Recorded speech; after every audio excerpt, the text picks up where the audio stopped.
Assalamualaikum warahmatullahi wabarakatuh. Di sini kami dari kelompok 1 ingin meresentasikan tentang penganggaran organisasi kelembagaan dengan anggota kelompok saya, Diva Ardibana, 2 Velia Riasti, 3 Friska Damara, 4 Insan Anugrah, dan kelima Hafizan Nirmayani. Di sini saya akan mulai dengan pengertian anggaran. Anggaran atau budget adalah dokumen perencanaan keuangan untuk masa depan yang pada umumnya mencakup jangka waktu 1 tahun dan dinyatakan dalam satuan moneter. Selanjutnya, pada slide 4 kita akan bahas tentang jenis-jenis anggaran. Menurut dasar penyusunan, anggaran terdiri dari anggaran tetap, anggaran variabel, anggaran periodik, anggaran kontinu, anggaran jangka panjang, dan anggaran jangka pendek. Sedangkan menurut bidangnya, anggaran terdiri dari anggaran operasional, anggaran keuangan. Sedangkan menurut kemampuan di dalam penyusunan, anggaran terdiri dari anggaran komprehensif dan anggaran parsial. Menurut fungsinya, anggaran terdiri dari anggaran aprosial dan anggaran kinerja. Untuk fungsinya, fungsi anggaran adalah yang pertama sebagai alat pengendali, sebagai instrumen yang dapat mengendalikan terjadinya pemborosan pengeluaran. Yang kedua, sebagai alat pemotivasi sektor publik, dapat memotivasi pihak eksekutif beserta stafnya. Lalu yang ketiga ada alat koordinasi dan komunikasi untuk melakukan koordinasi antara bagian dalam perusahaan. Dan yang keempat ada alat penilai kinerja, pengguna anggaran kepada perusahaan sebagai pemberi wewenang. Menjelaskan apa saja variabel anggaran efektif. Yang pertama ada penghargaan, yang kedua ada perilaku pemimpin, yang ketiga perilaku rekan sekerja, yang keempat komitmen organisasional, yang kelima ada change efficiency, keenam orientasi kerja tim, dan ketujuh ada komitmen program, yang kedelapan ada degree of participation congruence, dan kesembilan job relatation. Pengertian penganggaran. Penganggaran atau penyusunan anggaran merupakan proses penyusunan rencana keuangan organisasi yang dilakukan dengan cara menyusun rencana kerja dalam waktu tertentu. Umumnya 1 tahun dan dinyatakan dalam satuan moneter. Penganggaran yang secara umum meliputi perencanaan strategi, penyusunan program, dan penyusunan anggaran. Tahap perencanaan dan penganggaran pembangunan didasarkan pada sejumlah undang-undang, yakni Undang-Undang Nomor 17 Tahun 2003 tentang Keuangan Negara, kemudian Undang-Undang Nomor 25 Tahun 2004 tentang Sistem Perencanaan Pembangunan Nasional, kemudian Undang-Undang Nomor 23 Tahun 2004 tentang Pemerintahan Daerah, dan Undang-Undang Nomor 6 Tahun 2004 tentang Pemerintahan Desa beserta peraturan turunannya seperti Peraturan Menteri. Penyusunan anggaran dalam perencanaan organisasi berdasarkan jangka waktu. Penyusunan anggaran terbagi menjadi 3, yaitu perencanaan strategi, penyusunan program, dan penyusunan anggaran. Yang pertama yaitu perencanaan strategi atau perencanaan jangka panjang yang merupakan jenis perencanaan organisasi untuk jangka waktu sampai dengan 25 tahun. Dalam perencanaan jangka panjang ini, organisasi merencanakan arah yaitu mau dibawa kemana organisasi tersebut dan bagaimana strategi untuk mencapainya. Variabel perencanaan strategi ada 6, yang pertama yaitu visi dan misi. Visi merupakan gambaran umum tentang masa depan yang diyakini oleh semua anggota organisasi, dan misi merupakan pernyataan tentang cita-cita yang merupakan landasan kerja bersama, sehingga visi harus ditetapkan dengan tidak terlalu luas tetapi juga tidak terlalu sempit. Yang kedua adalah filsafat. Filsafat adalah nilai-nilai etis yang ditanamkan di organisasi untuk membentuk perilaku pegawai dan organisasi, yang membentuk budaya organisasi yang sering diwujudkan dalam bentuk slogan atau jargon-jargon. Falsafah tidak terpisah dari visi dan misi di atas tetapi merupakan turunannya. Yang ketiga adalah kebijakan. Kebijakan adalah pedoman untuk melaksanakan falsafah organisasi. Kebijakan ini ditetapkan dengan berdasarkan pada falsafah yang sudah ditetapkan. Yang keempat adalah tujuan. Pada dasarnya, tujuan merupakan pernyataan tentang apa yang ingin dicapai oleh suatu perusahaan dan dinyatakan secara eksplisit dengan ukuran waktu pencapaiannya, misalnya 5 tahun. Kemudian, yang kelima adalah sasaran. Sasaran merupakan tujuan organisasi yang dinyatakan secara lebih eksplisit. Selain diikuti dengan ukuran waktu, juga dijelaskan cara mengukur ketercapaian. Kemudian yang terakhir nomor 6 yaitu kebijakan. Substansi dari strategi sebetulnya adalah bagaimana cara atau teknik untuk mencapai sasaran dan tujuan yang sudah diterjemahkan lebih lanjut dari visi dan misi organisasi. Baik, di sini saya akan melanjutkan materi yang selanjutnya, yaitu tentang penyusunan program jangka menengah. Perencanaan jangka menengah atau medium term planning merupakan jenis perencanaan organisasi untuk jangka waktu sampai dengan 5 tahun atau 10 tahun. Dalam perencanaan jangka panjang ini, organisasi merencanakan program-program kerja untuk mencapai tujuan organisasi sebagaimana ditetapkan.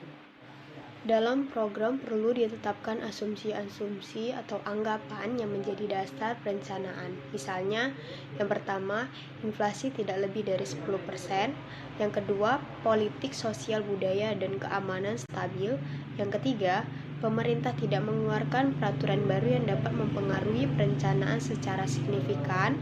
Yang keempat, harga bahan baku tidak naik lebih dari 10% dibandingkan tahun lalu. Masuki yang ketiga yaitu penyusunan anggaran jangka pendek. Perencanaan jangka pendek atau short term planning merupakan jenis perencanaan organisasi untuk jangka waktu sampai dengan 1 tahun. Dalam perencanaan jangka pendek ini, organisasi rencana-rencana keuangan untuk mencapai tujuan organisasi sebagaimana ditetapkan. Tahap-tahap penganggaran. Yang pertama yaitu tahapan persiapan, yang kedua tahapan penyusutan, yang ketiga tahapan ratifikasi atau pengesahan, dan yang keempat tahapan implementasi dan penanggung-jawaban. Yang pertama yaitu tahapan persiapan. Anggaran yang akan dibuat pada tahun yang akan datang sebaiknya disiapkan beberapa bulan sebelum tahun anggaran berikutnya dimulai. Dengan demikian, anggaran yang dibuat dapat digunakan pada awal tahun anggaran. Tahun anggaran biasanya dimulai pada tanggal 1 Januari sampai 31 Desember tahun yang sama. Sebelum menyusun anggaran, lebih dahulu penyusunan anggaran melakukan 2 hal, yaitu menetapkan rencana besar organisasi seperti tujuan, kebijakan, asumsi sebagai dasar penyusunan anggaran. Membentuk panitia penyusunan anggaran yang terdiri dari ketua, sekretaris, dan anggota. Tahap penganggaran yang kedua yaitu tahap penyusutan. Terdapat 2 tahap, yaitu yang pertama menyusun rencana keuangan yang terdiri dari rencana pendapatan, rencana biaya, dan rencana pembiayaan. Yang kedua, melibatkan pihak-pihak terkait dengan bidang yang direncanakan. Tahap yang ketiga yaitu tahapan ratifikasi atau pengesahan. Terdapat 3 tahapan, yaitu yang pertama melakukan perundingan untuk menyesuaikan rencana akhir setiap komponen anggaran. Yang kedua yaitu melakukan koordinasi penelaahan setiap komponen anggaran. Yang ketiga, mengesahkan dan mendistribusikan anggaran kepada pengguna anggaran. Tahap yang terakhir yaitu tahapan implementasi dan penanggung-jawaban, yang terdiri dari yang pertama melaksanakan kegiatan atau pekerjaan berdasarkan anggaran yang sudah disahkan. Yang kedua, menyusun laporan realisasi anggaran bagi setiap pengguna anggaran. Yang ketiga yaitu melakukan analisa varianse atau selisih dan disampaikan ke pimpinan organisasi dan pihak terkait lainnya. Manfaat penyusunan anggaran. Yang pertama, sebagai perencanaan terpadu. Yang kedua, sebagai pedoman pelaksanaan perusahaan. Yang ketiga, sebagai alat pengkoordinasian. Yang keempat, sebagai alat pengawasan kerja. Yang kelima, sebagai alat evaluasi perusahaan. Keunggulan penganggaran.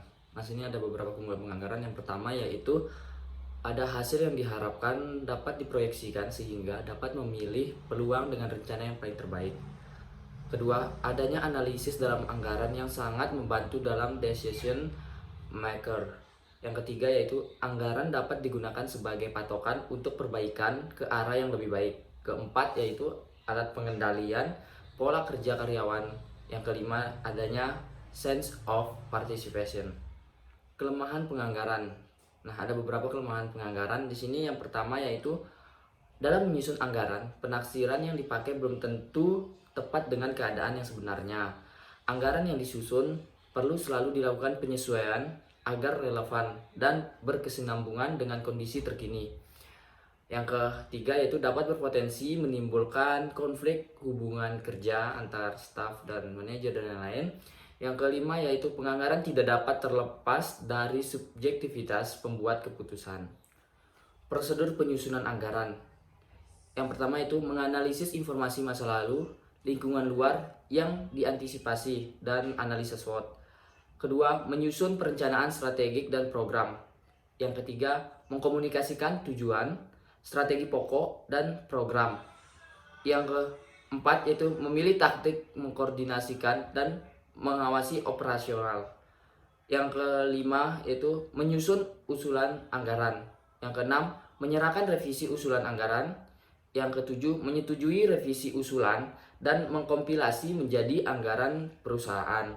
Yang kedelapan, yang terakhir itu revisi dan penetapan final anggaran perusahaan untuk diajukan kepada pimpinan dan pengesahan oleh RUPS. Selanjutnya, langkah-langkah pengembangan anggaran.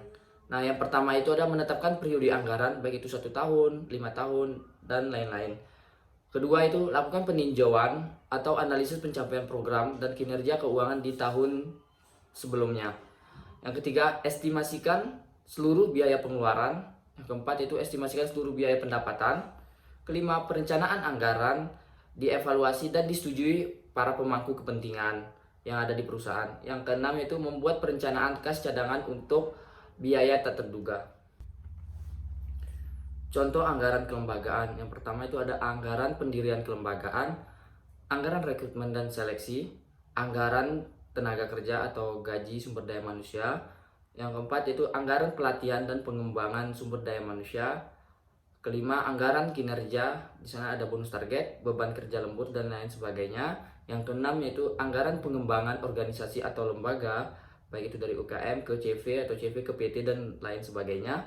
Yang ketujuh yaitu anggaran sertifikasi standar mutu yang ada di organisasi atau usaha dan lain sebagainya.